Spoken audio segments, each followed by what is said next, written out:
আসসালামু আলাইকুম রহমতুল্লাহি ওয়াবারাকাতুহু।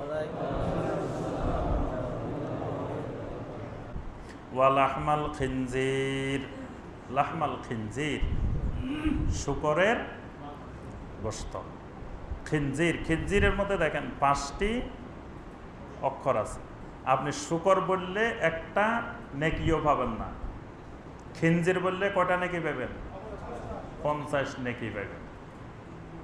এই জন্য কোরআনিক ওয়ার্ড মানে কোরআনের শব্দগুলো বেশি বেশি ব্যবহার করবেন, তাহলে কোরআনের শব্দ ব্যবহারের আপনি ফজিলত পাবেন। যেমন নামাজ নামাজ নামাজ সারাদিন কইলেন, কোনো নেকি পাবেন না।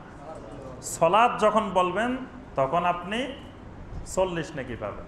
সলাতের মধ্যে 4টা অক্ষর আছে না, 40 নেকি পাবেন। ঠিক এইরকম অসংখ্য ইসলামিক পরিভাষা আছে। আমরা ওই ইসলামিক পরিভাষাগুলো কোরআনের শব্দটা ব্যবহার না করে আমরা ফার্সি শব্দটা ব্যবহার করি, অন্য ভাষার শব্দটা ব্যবহার করি। এই জন্য এই ফার্সি ব্যবহার করতে করতে এগুলোর অনেক বিকৃত হয়ে গেছে। এই জন্য কোরআনিক যে শব্দগুলো আমরা সেগুলো ব্যবহার করব। এই জন্য লাহমাল খিনজির, তো এটার লাহমাল খিনজির লাহমাল খিনজির, এখন খিনজির পরিচিত হয়ে গেলে সবাই তো খিনজির চিনে।